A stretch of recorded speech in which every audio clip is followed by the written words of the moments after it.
Hi friends, പുതിയൊരു വീഡിയോയിലേക്ക് എല്ലാവർക്കും സ്വാഗതം. ഞാനിപ്പോൾ സോപ്പ് നിർമ്മാണ ക്യാമ്പിൽ നിന്ന് വരികയാണ്. അത് കഴിഞ്ഞ് വരികയാണ്. ദിവസത്തെ സോപ്പ് നിർമ്മാണ ക്യാമ്പ് സംഘടിപ്പിച്ചിരുന്നു. അപ്പോൾ അവിടെ ആ ക്യാമ്പിൽ ഞാനും പങ്കെടുത്തിരുന്നു. 2 ബാച്ചായിട്ടാണ് ക്യാമ്പ് സംഘടിപ്പിച്ചിരുന്നത്.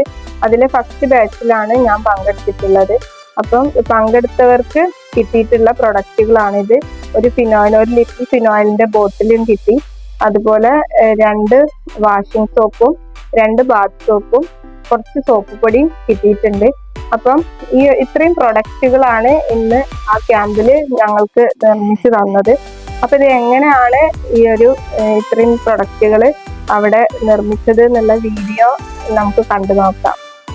വീഡിയോയിലേക്ക് പോകുന്നതിന് മുമ്പ് ചാനൽ സബ്സ്ക്രൈബ് ചെയ്യാതെ കാണുന്നവരുണ്ടെങ്കിൽ ഒന്ന് സബ്സ്ക്രൈബ് ചെയ്യാനും അതുപോലെ ഈ വീഡിയോ നിങ്ങൾക്ക് ഇഷ്ടപ്പെട്ടാൽ ലൈക്ക് ചെയ്യാനും ഷെയർ ചെയ്യാനും മറക്കരുത്.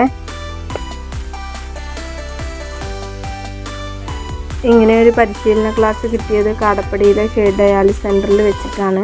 നിർമ്മാണത്തിലേക്ക് പോകുന്നതിന് മുമ്പ് ആദ്യം സാറിന്റെ ചെറിയൊരു ക്ലാസ് ഞങ്ങൾക്ക് കിട്ടിയിരുന്നു. 4 പ്രൊഡക്റ്റിന്റെയും നിർമ്മാണം കാണാൻ താല്പര്യമുള്ളവർ വീഡിയോ സ്കിപ്പ് ചെയ്യാതെ കാണണേ.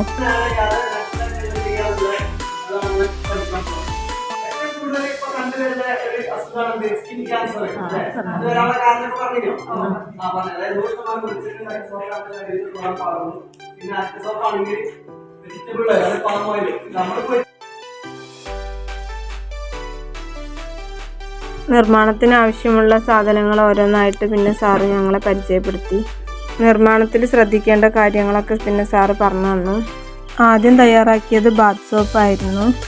അതിലേക്ക് ആവശ്യമായ caustic soda, soap, stone powder, വെളിച്ചെണ്ണ, പെർഫ്യൂം, ഓയിൽ കളറ്, വെള്ളം, ഇതൊക്കെ സാറ് പരിചയപ്പെടുത്തി തന്നു. ഓരോ ഗ്രൂപ്പിലുള്ളവർക്കും ഇളക്കി കൊടുക്കാൻ വേണ്ടിയിട്ട് ഓരോ ഗ്ലൗസ് സാറ് തന്നു. കൈ പൊള്ളാതിരിക്കാൻ വേണ്ടിയിട്ടാണ് ഇങ്ങനെ ഒരു ഗ്ലൗസ് യൂസ് ചെയ്തത്. മറ്റു ഓയിലുകളൊന്നുമല്ല, നല്ല ശുദ്ധമായ വെളിച്ചെണ്ണ ഉപയോഗിച്ചിട്ടാണ് ഈ ഒരു സോപ്പ് തയ്യാറാക്കിയിട്ടുള്ളത്. വെളിച്ചെണ്ണ ഒഴിച്ചതിന് ശേഷം അതിൽ സ്റ്റോൺ പൗഡറാണ് പിന്നെ ചേർത്ത് കൊടുത്ത്, പിന്നീട് കളറും ബാക്കി വരുന്ന വെളിച്ചെണ്ണയും ചേർത്ത് നല്ലപോലെ ഇളക്കി കൊടുത്തിട്ടുണ്ട്. പ്ലാസ്റ്റിക് സോഡ 4-5 മണിക്കൂർ തണുത്തതിന് ശേഷമേ ഉപയോഗിക്കാൻ പറ്റുള്ളൂ. അതുകൊണ്ട് തന്നെ അത് നേരത്തെ തണുപ്പിച്ചെടുത്തിട്ടുള്ളതാണ്. സ്റ്റോൺ പൗഡർ ചേർക്കുന്ന സമയത്ത് തരി ഒട്ടും ഇല്ലാതെ വേണം നമ്മൾ ഇളക്കി കൊടുക്കാൻ. ഓരോന്നും ചേർത്ത് കൊടുത്തതിന് ശേഷം നിർത്താതെ ഇളക്കി കൊടുക്കണം. പ്ലാസ്റ്റിക് സോഡ ഒഴിച്ച് കഴിഞ്ഞാൽ ഏകദേശം അരമണിക്കൂറോളം നമ്മൾ ക്രമമായിട്ട് തന്നെ ഇളക്കി കൊടുക്കണം. പിന്നെ ഇതിൽ പെർഫ്യൂമൊക്കെ ചേർത്തത് കൊണ്ട് തന്നെ സോപ്പിന് നല്ലൊരു സ്മെല്ലൊക്കെ ഉണ്ട്. നമ്മൾ കടയിൽ നിന്ന് വാങ്ങിക്കുന്നൊക്കെ സോപ്പ് പോലെ തന്നെ അതേ സ്മെല്ലോട് കൂടിയിട്ട് തന്നെ നല്ല അടിപൊളിയായിട്ടുള്ള സോപ്പാക്കി കിട്ടിയിട്ടുണ്ട്. ഫസ്റ്റ് ബാച്ചിൽ ഞങ്ങൾ 3 ഗ്രൂപ്പായിട്ടാണ് ഈ ഒരു നിർമ്മാണം ചെയ്തിട്ടുള്ളത്. ഇളക്കി കൊടുക്കുന്ന ആ ഒരു സമയത്ത് ഇതിൻ്റെ ഒഴിച്ചു വെക്കേണ്ട അച്ച് നമ്മൾ നല്ലപോലെ എണ്ണയൊക്കെ തേച്ച് കൊടുത്തിട്ട് സെറ്റാക്കി വെക്കണം. കാരണം അത് പെട്ടെന്ന് അച്ചിലേക്ക് മാറ്റി കൊടുത്തിട്ടില്ലെങ്കിൽ ഉറച്ചു പോകും.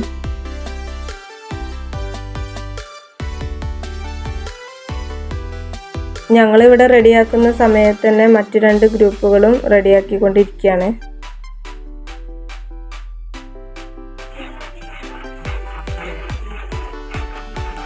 ഫസ്റ്റ് ഗ്രൂപ്പ് ഞങ്ങളായതുകൊണ്ട് ഞങ്ങൾക്ക് വേണ്ട നിർദ്ദേശങ്ങൾ തന്നതിന് ശേഷമാണ് ഓരോ ഗ്രൂപ്പിലേക്കും സാറ് പോയത്. അങ്ങനെ ഞങ്ങളെ ഫസ്റ്റ് പ്രൊഡക്റ്റ് ഇവിടെ റെഡിയായി. ബാത്ത് സോപ്പ് റെഡിയായി കിട്ടിയിട്ടുണ്ട്. ഓരോ കിറ്റിൽ നിന്നും ഓരോ ഗ്രൂപ്പിന് 26 ബാത്ത് സോപ്പ് വീതം കിട്ടിയിട്ടുണ്ട്. അങ്ങനെ മറ്റു 2 ഗ്രൂപ്പുകാരും പിന്നെ അവരുടെ സോപ്പ് സെറ്റാക്കിക്കൊണ്ടിരിക്കുകയാണ്. അങ്ങനെ എല്ലാ ഗ്രൂപ്പിൻ്റെയും റെഡി ആയതിനു ശേഷം ഞങ്ങൾ മൊത്തം സോപ്പും ഒരു ഭാഗത്ത് സെറ്റാക്കി വെച്ചു. രണ്ടാമതായിട്ട് അലക്ക് സോപ്പ് നിർമ്മിക്കുന്നത് കാണാനുള്ള വെയിറ്റിങ്ങിലായിരുന്നു ഞങ്ങൾ. അതിനായിട്ട് ആദ്യം ഉപയോഗിച്ച ബക്കറ്റ് കഴുകി വൃത്തിയാക്കി കൊണ്ടുവന്നതിന് ശേഷം വെള്ളം ഒട്ടും ഇല്ലാതെ തുടച്ചെടുക്കുകയാണ്. അലക്ക് സോപ്പ് നിർമ്മിക്കാൻ ആവശ്യമായിട്ടുള്ള പ്രൊഡക്റ്റുകളൊക്കെ സാറ് പരിചയപ്പെടുത്തി തരാണ്. പിന്നീട് അതിൻ്റെ നിർമ്മാണം ആരംഭിച്ചു. അലക്ക് സോപ്പ് നിർമ്മിക്കാൻ ആവശ്യമായിട്ടുള്ള സാധനങ്ങൾ കാസ്റ്റിക് സോഡ, സോപ്പ് കല്ലുപൊടി, സോഡിയം സിലിക്കേറ്റ്, പാം ഓയിലും ഓയിൽ കളറും പെർഫ്യൂമും വെള്ളവുമാണ്. വാഷിംഗ് സോപ്പ് നിർമ്മിച്ചപ്പോൾ വെളിച്ചെണ്ണയ്ക്ക് പകരം പാം ഓയിലാണ് ഉപയോഗിച്ചിട്ടുള്ളത്. ഞങ്ങൾ 3 ഗ്രൂപ്പുകാർ ഒരുമിച്ചായിട്ടായിരുന്നു വാഷിംഗ് സോപ്പ് നിർമ്മിച്ചിട്ടുണ്ടായിരുന്നത്.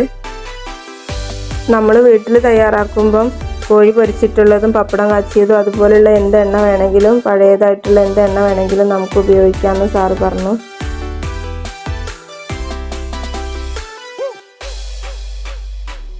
കാസ്റ്റിക് സോഡ ഒഴിക്കുമ്പോൾ നമ്മൾ നല്ലപോലെ ശ്രദ്ധിച്ചൊഴിക്കണം. അധികം ഉയർത്തി ഒഴിച്ചു കഴിഞ്ഞാൽ മേലേക്കൊക്കെ തെറിച്ചു പോകും, അപ്പോൾ പൊള്ളാൻ സാധ്യതയുണ്ട്. അതുകൊണ്ട് താത്തി ഒഴിക്കണം എന്ന് സാറ് പറഞ്ഞു. ഇത് ഒഴിച്ചു കൊടുത്തതിന് ശേഷം 15 മിനിറ്റ് കുറയാതെ നല്ലപോലെ ഇളക്കി കൊടുക്കണം.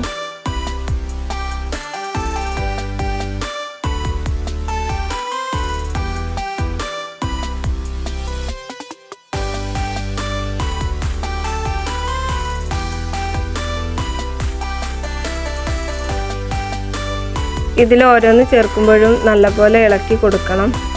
ഇളക്കി കൊടുത്താൽ മാത്രമേ അത് നല്ല രീതിയിൽ സെറ്റായി കിട്ടുള്ളൂ. നിർത്താതെ ഇളക്കി കൊടുക്കാനുള്ളത് കൊണ്ട് തന്നെ ഞങ്ങൾ കുറച്ച് പേര് മാറി മാറിയാണ് ഇളക്കി കൊടുത്തത്.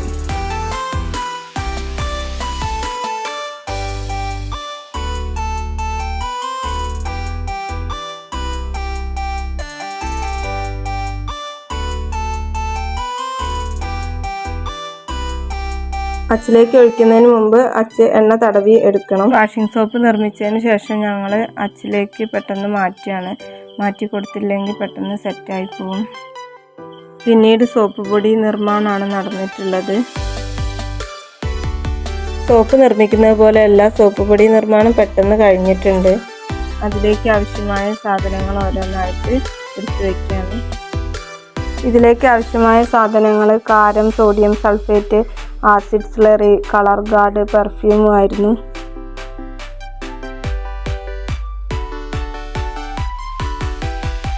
ഇത് ബക്കറ്റിലൊന്നും തയ്യാറാക്കാനില്ല. ഒരു പേപ്പറിലോ പ്ലാസ്റ്റിക് ഷീറ്റിലോ എന്തിൽ വേണമെങ്കിലും നമുക്ക് ഈ കാരം പരത്തിയെടുക്കാം.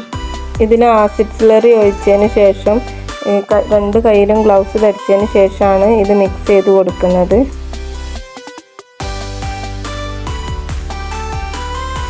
ഓരോന്ന് ചേർത്ത് കൊടുക്കുമ്പോഴും നല്ല രീതിയിൽ മിക്സ് ചെയ്തെടുക്കാനുണ്ട്. പെർഫ്യൂമൊക്കെ ചേർത്ത് കൊടുത്തുകൊണ്ട് തന്നെ സോപ്പ് പൊടിക്ക് നല്ലൊരു സ്മെല്ലായിരുന്നു.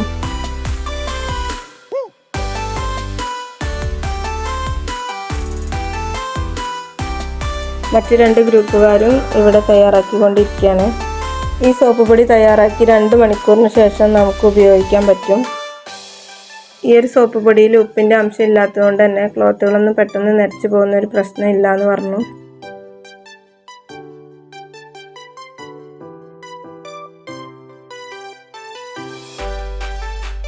അങ്ങനെ എല്ലാ ഗ്രൂപ്പിൻ്റെയും പൊടി ഇവിടെ റെഡി ആയിട്ടുണ്ട്.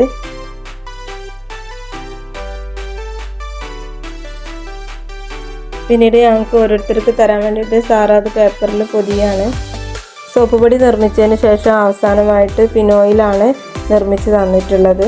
ഞങ്ങൾ ഓരോ ഗ്രൂപ്പിലും 8 പേരുള്ളത് കൊണ്ട് തന്നെ ഓരോരുത്തർക്കും ഓരോ ലിറ്റർ കണക്കിന് 8 ലിറ്റർ വെള്ളമാണ് എടുത്തിട്ടുള്ളത്. പിന്നീട് ഇതിലേക്ക് ആവശ്യമായിട്ടുള്ള സാധനങ്ങളൊക്കെ സാർ പരിചയപ്പെടുത്തി തന്നു. ഫിനോയിൽ തയ്യാറാക്കാൻ വേണ്ടിയിട്ട് ഇവിടെ 2 ബക്കറ്റ് സാർ എടുത്ത് വെച്ചിരുന്നു. ഒരു ബക്കറ്റിൽ വെള്ളമാണ്, മറ്റേ ബക്കറ്റിലാണ് നമ്മൾ ഫിനോയിൽ തയ്യാറാക്കി എടുക്കേണ്ടത്. ഈ 4 നിർമ്മാണങ്ങളിൽ പെട്ടെന്ന് തയ്യാറാക്കി എടുക്കാൻ പറ്റുന്ന ഒന്നാണ് ഫിനോയിൽ നിർമ്മാണം. ഫിനോയിൽ തയ്യാറാക്കുന്നതിന് വേണ്ടിയിട്ട് ഫിനോയിൽ കോമ്പൗണ്ടും പെർഫ്യൂമും കളറും വെള്ളവുമാണ് സാർ ഉപയോഗിച്ചത്.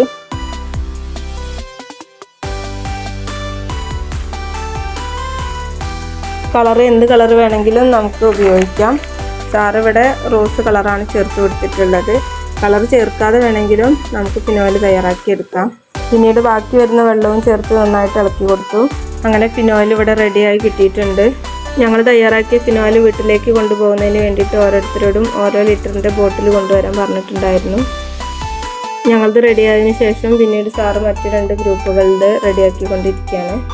അങ്ങനെ നല്ല അടിപൊളി ഫിനോയിൽ ഇവിടെ റെഡി ആയിട്ടുണ്ട്. അതിനുശേഷം ഞങ്ങൾക്ക് ഓരോരുത്തർക്കായിട്ട് ഞങ്ങൾ തയ്യാറാക്കിയ പ്രോഡക്റ്റുകൾ നൽകുകയാണ്.